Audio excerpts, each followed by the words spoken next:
आज की क्लास हम लोग स्टार्ट करने जा रहे हैं। आज का जो नया लेसन जिसको हम लोग पढ़ने जा रहे हैं, ठीक है, नया लेसन जो पढ़ने जा रहे हैं वो लिखा हुआ है। चैप्टर का जो नाम है वो है दो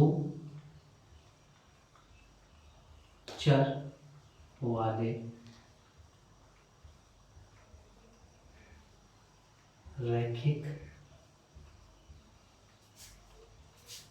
समीकरण युग्म, अर्थात pair of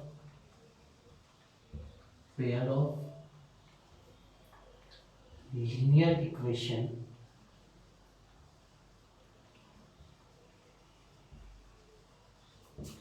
in two variables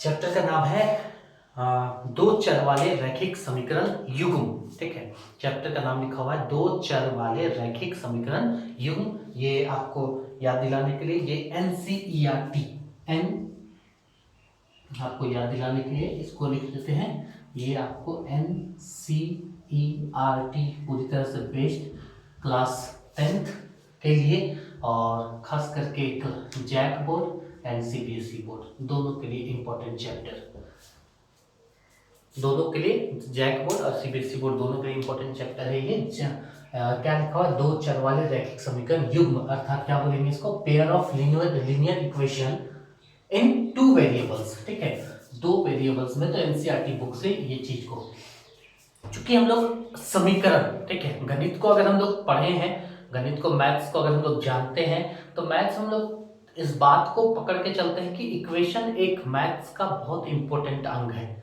ठीक है, बहुत ही इंपॉर्टेंट पार्ट होता है इक्वेशन। बिना इक्वेशन के लगभग आप बहुत सारे क्वेश्चन को हल नहीं कर पाएंगे अगर आप इक्वेशन नहीं जानते हैं तो इक्वेशन हम लोग शुरू से पढ़ते आ चुके हैं। पहला चैप्टर है इसका दो चर वाले रैखिक समीकरण युग्म। तो इससे पहले हम लोग जानना चाहेंगे समीकरण अर्थात इक्वेशन। हम लोग स्टार्टिंग, ठीक है, हम आपको इस शुरुआत में थोड़ा लेकर के चलना चाहेंगे। इसमें इक्वेशन जब शुरू हुआ तो सबसे पहले उसमें दो पक्ष होते हैं, दो साइड, लेफ्ट हैंड साइड और एक होता है राइट हैंड साइड, और दोनों के बीच में चूंकि समीकरण जो है वो बोलता है पहला दो वर्ड सम अर्थात इक्वल, तो दोनों के बीच में क्या साइन होता है, इक्वल का।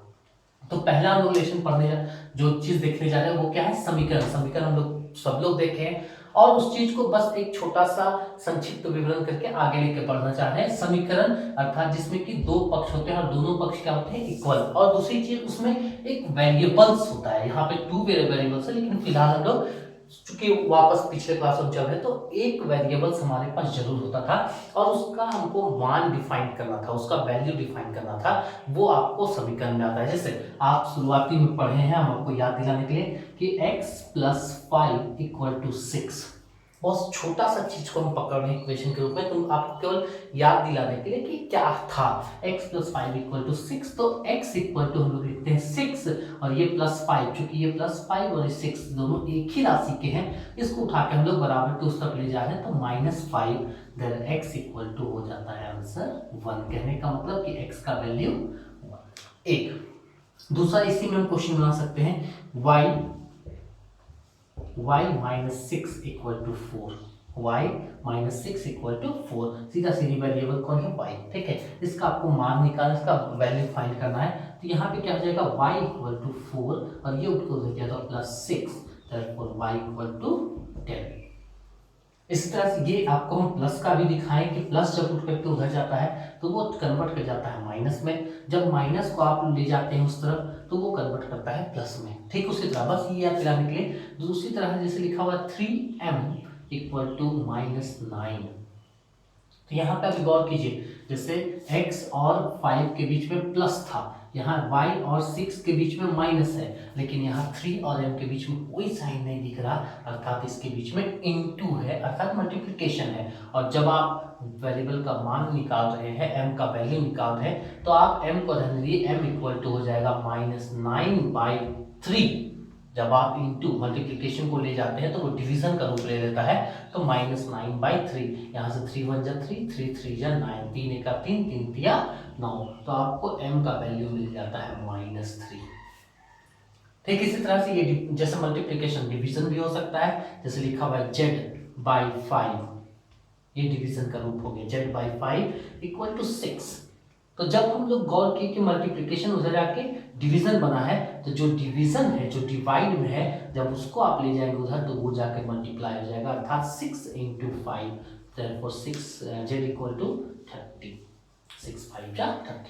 तो ये समीकरण आप स्टार्ट किए हैं, ठीक है। आप क्लास 7th 8 इन सब में इस तरह के समीकरण और समीकरणों का रूप आपने जरूर देखा। आज बस हम लोग उसी चीज को आगे बढ़ाना चाह रहे हैं और आगे बढ़ा करके ले जाना चाह रहे हैं क्लास 10th की ओर। क्लास 10th में जो आपका चैप्टर है, ठीक है, हम उस चीज को दिखाना चाह रहे हैं। क्लास 10th में जो आपका चैप्टर है वो लिखा हुआ है दो चर वाले रैखिक समीकरण युग्म। दो चर वाले रैखिक समीकरण, इस पूरे चैप्टर का, किसी भी चैप्टर को जब आप बनाने जा रहे हैं ना, तो सबसे पहले उस चैप्टर के बारे जान लीजिए। उसका जो नाम लिखा हुआ वो ऐसे ही केवल नाम नहीं है कि कोई बच्चा जन्म लिया तो उसका रोहित तो अमित तो सुमित पुनीत ऐसा नाम रख दिया, ऐसा नहीं है। यहाँ पे नाम का कोई मतलब है। मतलब ये है जैसे दो चर वाले रैखिक समीकरण युग्म, यहाँ पे जैसे ये स्टार्टिंग दो चर वाले, ये एक इसका अपना मतलब है। दूसरा आपको बोलता है रैखिक, ठीक है, रैखिक समीकरण, ठीक है। और तीसरा आपको दिखाएंगे युग्म। इन पूरे वर्ग का आप इसमें से किसी को भी हटा नहीं सकते, किसी को छोड़ नहीं सकते, क्योंकि छोड़ने के साथ ही आपका पूरी तरह से चैप्टर ही समाप्त हो जाएगा। आप अभी तक जितना भी क्वेश्चन बनाए हम आपको लेकर के फिर से वापस जा रहे हैं। क्लास 8 में एक इंपॉर्टेंट क्वेश्चन हुआ करता था, m - 1/2 इक्वल टू 1 - m - 2/3। ये एक क्वेश्चन है क्लास 8 का। क्लास 8 एनसीईआरटी बुक में एक इंपॉर्टेंट क्वेश्चन है जो कुछ ना कुछ बताया जरूर था उस समय, जब आप बनाए होंगे तो आपको मालूम होगा। खैर अभी हम लोग क्लास 10th में इस पूरे क्वेश्चन को देखिए, ये इक्वेशन है, ठीक है। आप कैसे पकड़ते हैं, क्योंकि इसके पास वेरिएबल्स भी है, एक आपका लेफ्ट साइड का भी प्रश्न है, आपके पास राइट साइड का भी है, बीच में इक्वल का साइन भी है। तो ये इक्वेशन का क्वेश्चन है। इस इक्वेशन के क्वेश्चन आप गौर कीजिए, आपके पास वेरिएबल्स के नाम पर 3 दफा वेरिएबल्स आए हैं, लेकिन तीनों में सेम वर्ड इस्तेमाल किया गया है, क्या, m। कहीं भी चूंकि 3 बार है तो ऐसा नहीं कि यहाँ m वहाँ x वहाँ y, ऐसा नहीं था। वहां पे केवल मान रखा गया है, केवल सिर्फ और सिर्फ m, जहां भी लिखा गया तो m लिखा गया। तो ये इसलिए था क्योंकि आप पहले पढ़ते थे ना, आपका जो पहला का क्लास 7th 8 का जो पाठ्य पुस्तक है एनसीईआरटी का जो बुक है, उसमें लिखता है एक चर वाले, ठीक है, ये लिखा हुआ था एक चर वाले, लेकिन आज आप में है दो चर वाले। पहले जब भी आपको जितना भी क्वेश्चन बनाए तो आप कभी भी आप पीछे का क्लासों के किताबों को लटिए, क्लास 7th 8th 9th के बुक किताब को लटके, वहां इक्वेशन को जब आप देखिएगा तो वहां पे केवल एक समीकरण, चूंकि एक चर वाले समीकरण है इसलिए कोई भी क्वेश्चन पकड़िएगा तो उसमें जितनी बार भी चर संख्याएं होंगी, जितने बार भी वेरिएबल्स आए होंगे, तो वहां पे कोई जो भी आया है वही बार बार आया। एक क्वेश्चन में एक ही वेरिएबल्स होगा, क्योंकि आपका चैप्टर ही था एक चर वाले, लेकिन आज क्लास 10th में लिखा हुआ है दो चर वाले, तो वहां पे कुछ चेंजेस होंगे। एक दूसरा यहाँ लिखता है रैखिक। क्लास 9 याद कीजिएगा, क्लास 9 में आपको क्लास 9th को भी हम ले थोड़ा सा बता दे रहे, क्लास 9th में भी एनसीईआरटी में जो जैक बोर्ड के हैं उनमें क्लास 9th का एनसीईआरटी बुक में एक क्वेश्चन था एक्सरसाइज 2.1 में कि कौन कौन रैखिक है, कौन द्विघाती है, कौन त्रिघाती है, उसको पहचानने, आपको पहचानने का कला बताया गया था कि जब पावर 3 लिखा हुआ है, ठीक है, और सबसे बड़ा पावर है यही, सबसे बड़ा पावर का यही संख्या किसी प्रश्न में, ये त्रिघाती को संबोधित करता है। अगर लिखा हुआ है x² तो ये द्विघाती को, ये त्रिघाती को संबोधित करता है, ये संबोधित करता है द्विघाती को। और जब केवल x लिखा हुआ है, इसका पावर कुछ नहीं मतलब 1 है, ठीक है, तो केवल जब x लिखा हो तो ये सूचित करता है आपको रैखिक को। तो आपको बताना जरूरी है, ठीक है, कि सबसे पहला चीज कि यहाँ लिखा हुआ दो चर वाली, क्यों लिखा उसको देखेंगे। उसके बाद लिखता है रैखिक समीकरण। रैखिक क्या होता है, तो रैखिक जैसे सिंपली अभी फिलहाल के लिए त्रिघाती द्विघाती रैखिक, ठीक है। पावर 3 सबसे, उस प्रश्न में सबसे बड़ा पावर देखिएगा, सब ये नहीं कि पावर तो बहुत सारा आएगा, लेकिन सबसे बड़ा पावर है, सबसे बड़ा पावर 3 है तो वो त्रिघाती है।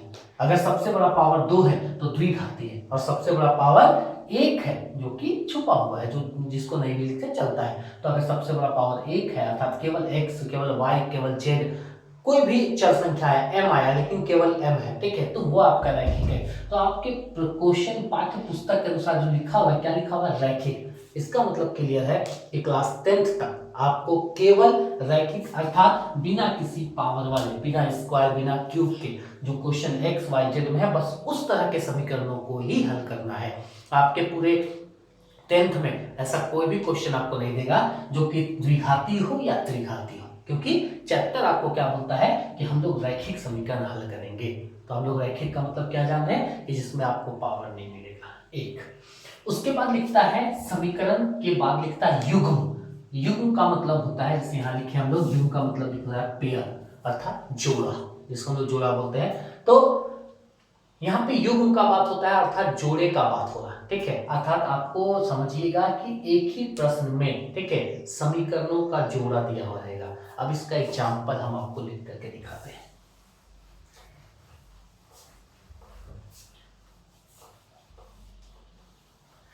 देखेंगे एग्जाम्पल के थ्रू, ठीक है। पहले स्टार्टिंग में, पहले आप जब पढ़ते थे, ठीक है, तो आपने एक क्वेश्चन जैसे बनाया, मान लीजिए 3m - 5 into m - 2 = 6m - 1/3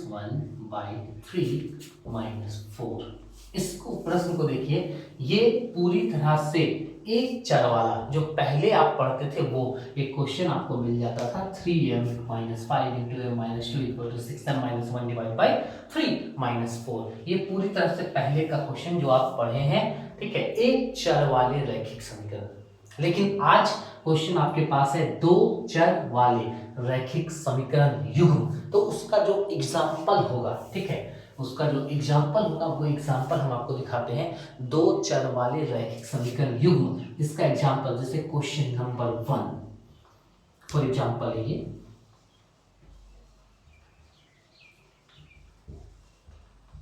for example question number 1 आपको हम दे रहे हैं, ठीक है। क्वेश्चन नंबर 1 सबसे पहला दो चर वाले, तो आपको क्वेश्चन कैसा आएगा, इस तरह से 3x, एक एग्जाम्पल के थ्रू 3x एक चर हो चुका है प्लस 2y, चूंकि बोला है समीकरण = 9, तो ये एक समीकरण बन गया आपके लिए 3x + 2y = 9। लेकिन बोला है समीकरण युग्म, मतलब इसी के साथ एक और क्वेश्चन आपको मिलेगा 2x - 4y = 6। ये क्वेश्चन नंबर 1 में सबसे पहले हम लोग रूप को पकड़ना सीख रहे हैं, हम लोग रूप को जान रहे हैं कि रूप कैसा है, जो चैप्टर आप पढ़ने जा रहे हैं उसका रूप कैसा होगा, कैसा क्वेश्चन आएगा, हम कैसे समझें कि ये उस चैप्टर से क्वेश्चन, पहले उसको पकड़ने सीख रहे हैं। हम लोग डायरेक्टली तो एक्सरसाइज 3.1 3.2 ऐसा करने से नहीं होता है। आप पहले उसको जानिए कि आप क्या पढ़ रहे हैं, जो क्वेश्चन आपके सामने खुला वो किस चैप्टर का है। क्योंकि जब एग्जाम होता है, आपके बोर्ड का जब एग्जाम होता है, वहां पे लिख के नहीं देता है कि बाबू आपको हम 8.1 का क्वेश्चन दे रहे हैं, बाबू आपको 3.2 का क्वेश्चन, वो केवल क्वेश्चन देता है। आपका दिमाग वहां तक जाना चाहिए कि ये किस चैप्टर से है और वो चैप्टर किस पर बेस है और उस चैप्टर को हम लोग सॉल्व कैसे करेंगे, तो उस चीज पे आपको काम करना पड़ेगा। तो सबसे पहले चूंकि यहाँ पे लिखा हुआ था दो चर वाले, इसीलिए हम आप गौर कीजिए कि दो दो ठो चर दिए हैं, x भी दिए हैं तो साथ में y भी दिए हैं। ये दो चर बोलता है रैखिक। आप गौर कर लीजिए किसी का पावर 2 या पावर 3 यहाँ नहीं है।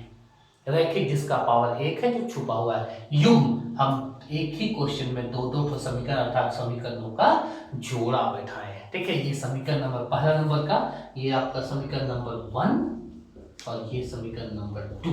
तो ये हो गया आपका समीकरणों का जोड़ा अर्थात समीकरणों का युग्म। तो आपको क्लास 10th में जितना भी समीकरण आएगा, चूंकि पहला लाइन ही लिख दिया है दो चर वाले रैखिक समीकरण युग्म, अर्थात कि आपको जो भी समीकरण दिए जाएंगे उसमें दो चर होंगे पहला, जो भी होंगे उसमें दो चर होंगे, दूसरा रैखिक होगा अर्थात उसका पावर आपको 2 3 नहीं मिलने जा रहा, ठीक है। अगर मिलता भी है तो या तो हट जाएगा, उसे मिलेगा नहीं कंफर्म है, लेकिन मिलता भी है तो हट जाएगा किसी न किसी कारण से, या फिर उसको हटा देना है, ठीक है। क्योंकि हम लोग सिंपली हम लोग क्लास 10th सिलेबस के अनुसार चलेंगे। सिलेबस बोलता है रैखिक, हम लोग रैखिक के लिए बात कर रहे हैं।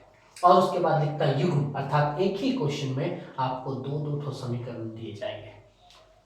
तो इन समीकरणों को अभी आपको हल करने सीखना है, इस तरह के समीकरणों को हल करने सीखना है। तो आपके लिए, ठीक है, क्लास 10th में जो है उनके लिए आप इन समीकरणों को हल कैसे करेंगे हम लोग उस पर बात करते हैं, ठीक है। तो हल करने के लिए दो चर वाले रैखिक समीकरणों को जब हल करना हो तो उसके लिए 3 विधियां आपके पास है, जिसमें पहला है प्रतिस्थापन विधि। प्रतिस्थापन विधि, ठीक है। पहला जो विधि हम लोग पढ़ेंगे वो पढ़ेंगे प्रतिस्थापन विधि। आप इसको बोल सकते हैं रिप्लेसमेंट मेथड, रिप्लेसमेंट मेथड एक।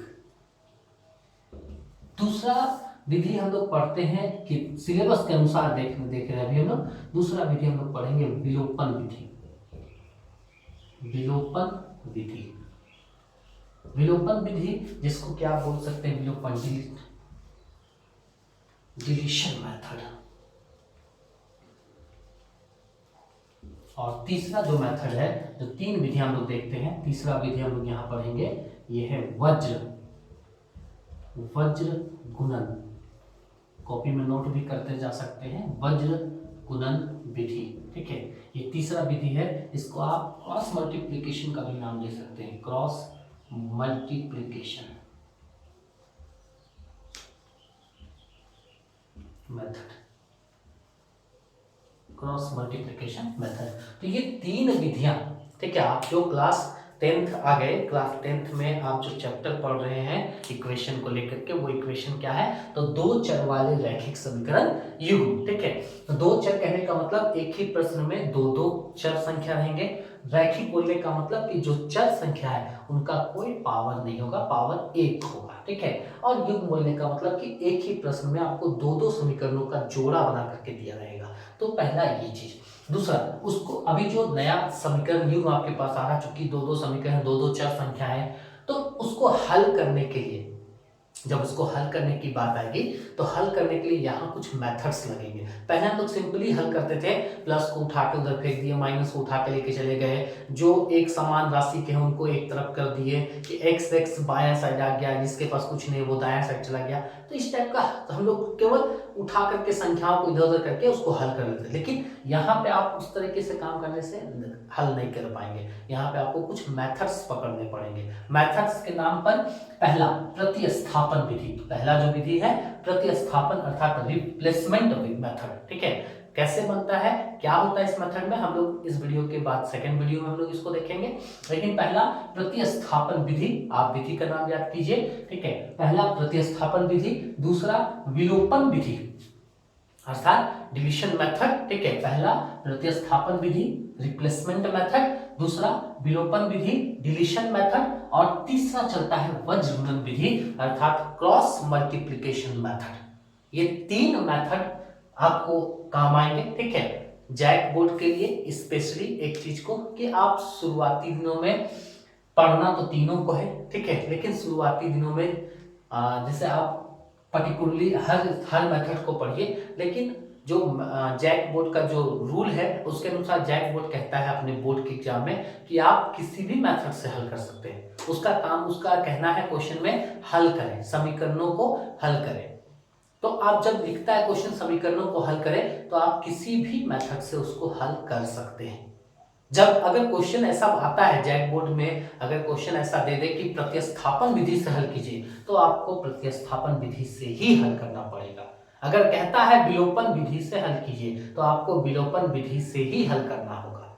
लेकिन अगर क्वेश्चन कहता है समीकरण को हल कीजिए, तो आपको तीनों मेथड में से जो मेथड याद हो, ठीक है, जिस मेथड में आपका अच्छा पकड़ है, आप उससे सॉल्व कीजिए। उस समय केवल उनको हल चाहिए होता है, तो वो काम है। एक और चीज आपको बताएंगे, इस चैप्टर में एक और इंपॉर्टेंट चीज है जो अलग से ये तीनों तो सेम हो गया, ठीक है। सेम कहने का मतलब इसलिए कि आप तीनों में से किसी का भी इस्तेमाल करें बोर्ड एग्जाम में काम चल जाएगा। एक इसको अलग मान के चलिए, चौथा मेथड ही ले लेते हैं। एक आपको क्वेश्चन, एक आपको आएगा आलेख्य विधि, आलेख्य विधि, इसको कहीं कहीं आरेखीय विधि भी कहा गया है, आरेखीय विधि, या फिर इसको आप ग्राफीय विधि भी कह सकते हैं, ग्राफीय विधि। ये एक चौथा विधि है, ठीक है, ग्राफीय विधि। इसके द्वारा भी समीकरणों को हल किया जाता है। कैसे करेंगे वो एक एक करके हम लोग चारों मेथड्स में चलेंगे। पहले प्रतिस्थापन विधि को कैसे हल करते हैं, फिर विलोपन को कैसे हल करते हैं, फिर वज्र गुणन कैसे हल करते हैं, और तब जाकर के आलेख्य विधि या आरेखीय विधि या ग्राफीय विधि से कैसे समीकरण को हल किया जाता है। इसको हम लोग धीरे धीरे हर एक वीडियो के माध्यम से समझते चलेंगे, ठीक है।